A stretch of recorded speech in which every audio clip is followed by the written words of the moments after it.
रात के करीब 2 बज रहे हैं और मुझे ज़ोमैटो की रिंग अभी बजी और ये ऑर्डर मुझे मिला है जिसमें एक तंदूरी पनीर पिज़्ज़ा है। कस्टमर ने मुझे इंस्ट्रक्शन दिया है कि इसमें आपको ज़्यादा चिली नहीं डालना है, तो मैं इसमें चिली नहीं डालूँगी, हम ऊपर से चिली भी डालते हैं। एंड ये 2 कप अदरक वाली चाय का ऑर्डर है।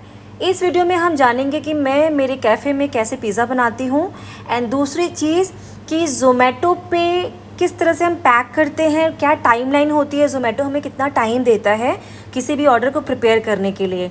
तो ये जो पिज़्ज़ा है इसमें हमारा जाता है tomato, onion, capsicum, sweet corn and paneer cubes. Paneer को हम पेरी पेरी मसाला के साथ मैरिनेट करते हैं एंड पिज़्ज़ा बेस हम लेते हैं। पिज़्ज़ा फ्रेश डो अभी हमने स्टार्ट नहीं किया है, हालांकि मैंने काफ़ी सारा एक्सपेरिमेंट किया था स्टार्टिंग में, बट सम सरकमटेंसेस की वजह से हमने वो अपने मेन्यू में नहीं डाला। उसका सीधा से यही रीज़न था कि वही कि हम अकेले हैं एंड फ्रेश डो पिज़्ज़ा में काफ़ी टाइम लगता है, काफ़ी कुछ मेंटेन करना पड़ता है, उसका डो भी बनाना पड़ता है। सो बेसिकली हम अभी रेडी बेस से बनाते हैं जो मार्केट में आसानी से अवेलेबल होता है।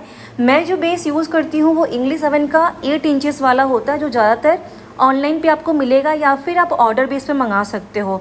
मार्केट में जो अवेलेबल होता है वो 6 इंचेस वाला इंग्लिश ओवन का होता है। इंग्लिश ओवन का बेस इस्तेमाल करने का सिर्फ ये रीज़न है कि उसका जो सेल्फ़ लाइफ होता है वो थोड़ा लंबा होता है एंड उसका जो शेप होता है काफ़ी इवन होता है, एकदम राउंड होता है एंड उसके जो अब बेस जो होता है ना वो आप छुओगे ना आपको लगेगा कि फ्रेश डो से बना है, मतलब काफ़ी फ्रेश लगता है, एकदम सॉफ्ट होता है, हार्ड नहीं होता। जैसे पहले मैं ना मॉडर्न का इस्तेमाल करती थी तो मॉडर्न का काफ़ी बट अनइवन सा शेप होता है, कभी थोड़ा सस्ता तो होता है बट कभी रेक्टेंगुलर आएगा, कभी कुछ कभी पतला कभी मोटा एंड एकदम हार्ड आएगा।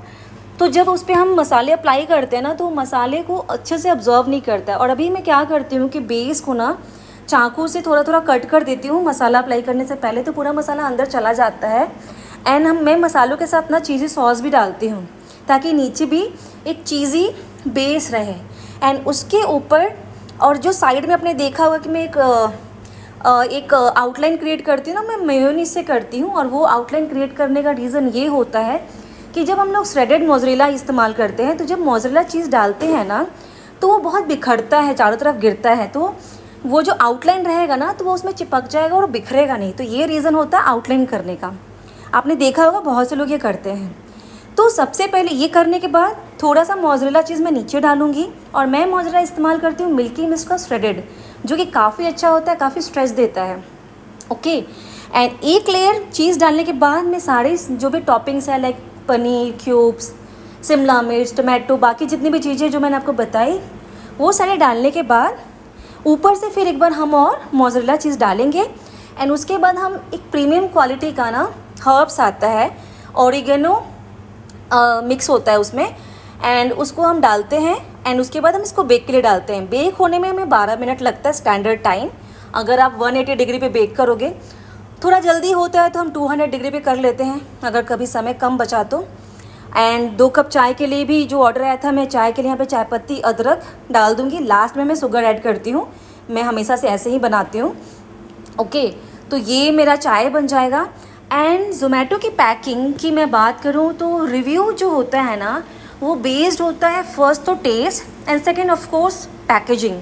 क्योंकि जब कस्टमर दूर से ऑर्डर करता है, 3 किलोमीटर देखो दूर नहीं है बट फिर भी दूर है, क्योंकि अगर राइडर ने मिस हैंडलिंग किया या फिर गड्ढे हैं रास्ते में, उसकी बाइक अगर सही से नहीं जा रही है, रास्ते सही नहीं है, तो आपका जो चाय वगैरह है या कोई भी चीज़ है तो वो लुढ़क जाती है। तो राइडर को जब मैं पिज़्ज़ा बॉक्स पकड़ाती हूँ तो मैं उसको हमेशा बोलती हूँ कि भैया इसको आप टेढ़ा मत करना, आप इसको सीधा लेके जाना। मैं उसको हमेशा बोलती हूँ कि एकदम सीधा लेके जाओ।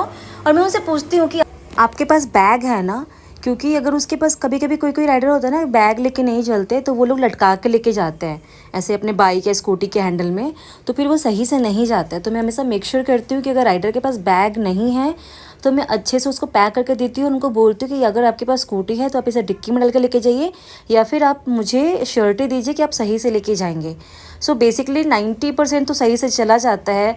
मतलब इस तरह से जब आप बोलते हैं तो राइडर को भी समझ में आता है कि बंदे ने ध्यान दिया है तो आगे कुछ प्रॉब्लम होगा तो मैं टिकट रेज़ कर सकती हूँ उसके खिलाफ़ कि भाई बंदे ने बैग नहीं लेके आया था। ओके, तो एक तो ये चीज़ है। दूसरी चीज़ कि हम हमारी पैकेजिंग का जो मटेरियल है उसकी क्वालिटी पे भी ध्यान देते हैं। जैसे कि आपने देखा कि मैंने यहाँ पे चाय पैक किया ना, तो ये सिल्वर फॉइल आता है, इसमें चाय काफ़ी टाइम तक गर्म रहता है।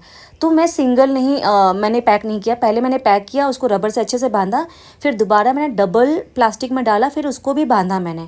तो इससे क्या होगा ना कि गलती से कोई अगर एक फट भी जाता है तो दूसरा उसको सस्टेन कर लेगा। पिज़्ज़ा भी बन गया, उसको मैं पैक कर दूँगी। एंड दूसरी सबसे बड़ी बात है कि जो टाइमिंग होती है, तो जैसे ये ऑर्डर मेरा था, इसमें सिर्फ 2 कप चाय थी और एक पिज़्ज़ा था, इसके लिए मुझे 21 मिनट मिला था, जो कि काफ़ी इनफ था टाइम।